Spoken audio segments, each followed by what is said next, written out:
Hey guys, welcome to JR's Junk Drawer. I'm JR, this is Boots, and over here is Dukina.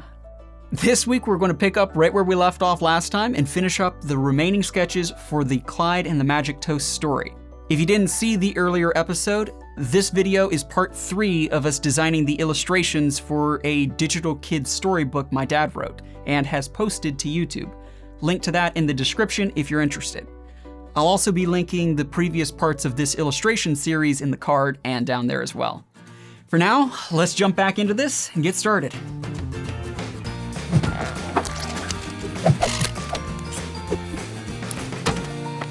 We left off last time on the 3rd verse of the storybook.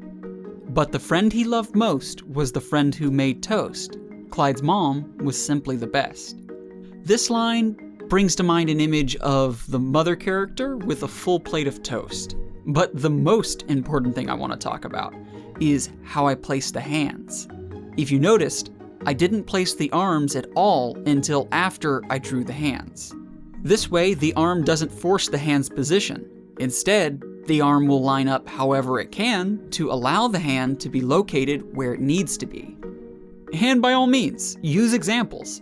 For this sketch, I was having a hard time figuring out how I wanted Clyde's mom to hold the plate. And as it so often is, my solution was to take a picture of myself in the pose to try to work through the scene. Whether it's a camera inside basically every smart device, or digital art programs that can flip a canvas at the push of a button, as artists nowadays, we have access to many valuable tools that we can leverage to our advantage. And due to the internet, at the touch of a button, examples are just one more thing we should always be willing to use when faced with a challenging painting.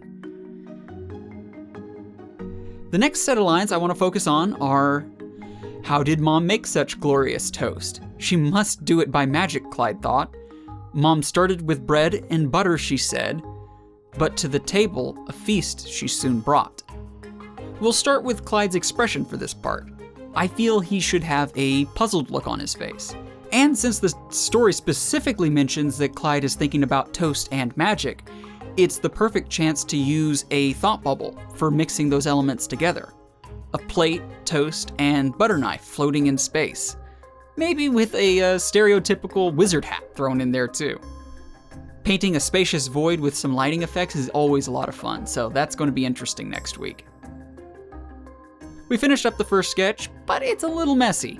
No worries though, we're going to fix it all up at once with another sketching pass. After lowering the layer's opacity, we go around the drawing and refine everything. This takes a few minutes, but when we're done, everything will be cleaned up.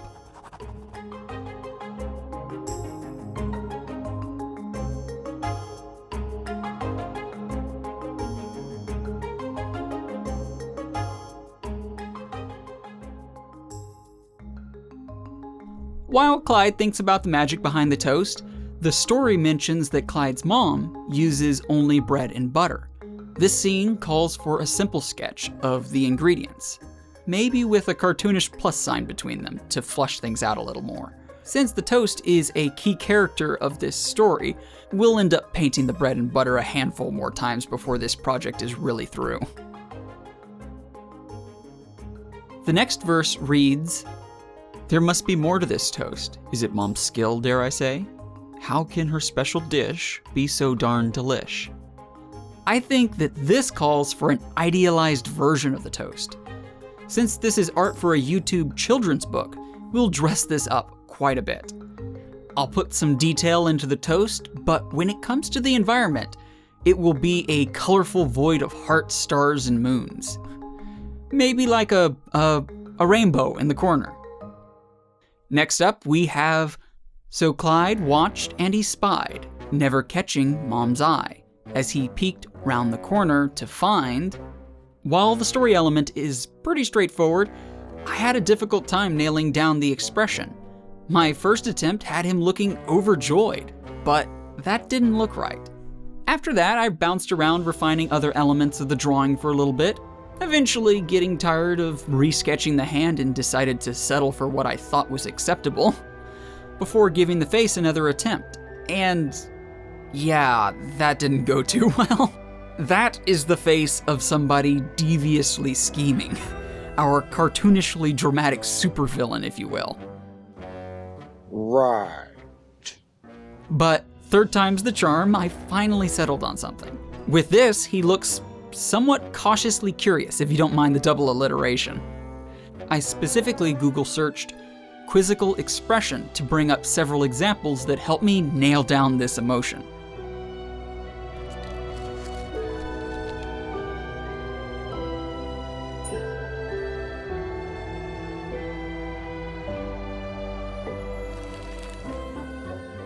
And with that, we're now over halfway done with this second set of sketches.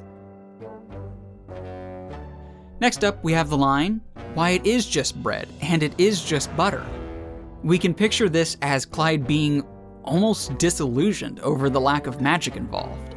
So in contrast to all the other idealized imagery of the toast featured in this story, I wanted this to feel more grounded in reality, a very straightforward preparation of the toast. But this scene serves to illustrate something else important as well. That when working for somebody else, they might not always agree with your artistic choice, and that the final product might not feature all the artwork you painted. And this was one of those pieces that got left on the cutting room floor.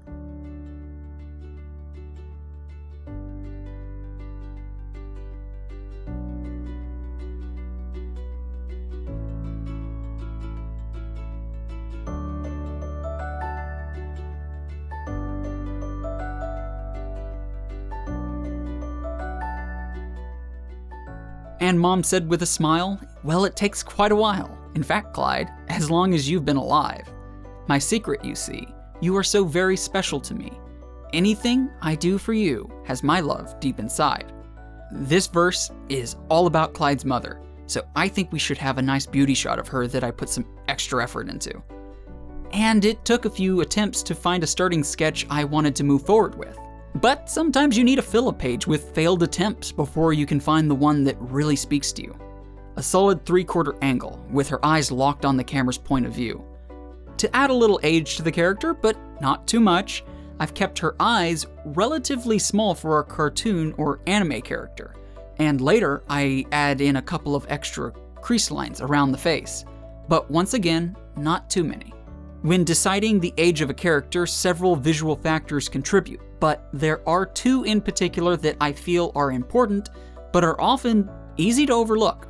For one, the width of the shoulders in comparison to the head. Adult proportions vary depending on the gender of the character you're talking about, but when drawing an adult female, I believe you usually want to place the shoulder width between 1.7 and 2 head widths. In comparison to drawing a male adult proportions, that I think land between 2 and 2.5 head widths, equaling the shoulders. But for both genders, the younger the character, the more narrow the shoulders. And of course, there are always exceptions. Some art styles bend these rules or even throw them out entirely and still look fantastic. Now, the other drawing tip to aging a character is a lot more straightforward, although still somewhat overlooked: the size of the eyes in comparison to the face. I don't know the exact numbers for this. I'm only aware that the younger the character, the larger the eyes.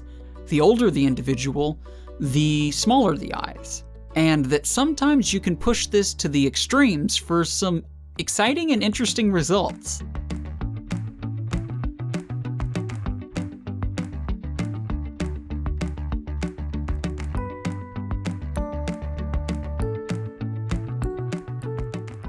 Moving on to our last two sketches, which are both covered in the same verse, to which Clyde replied, "Are you sure it's not cinnamon?" A nice lighthearted ending with a bit of a joke, and the expression should reflect that. A nice wide smile, and the eyebrows overall indicating that he's in good spirits while asking this question. A quick search to look at some cinnamon bottles for reference, and I pulled together an idea that combined aspects from several of the examples. And when I ran out of room on the label to spell out cinnamon, I figured that having it peel up would give me the room that I needed, and add some character to the bottle.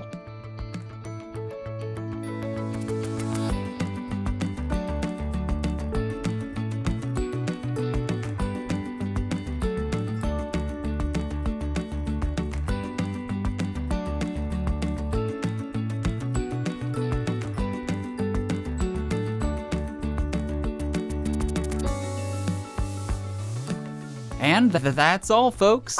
You can't say that, dude. That is copywritten.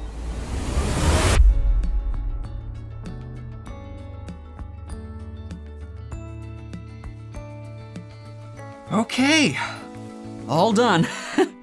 That was a lot of sketching. I hope you've enjoyed this project so far. Next week, we'll be painting these sketches in Rebelle and wrapping up this project.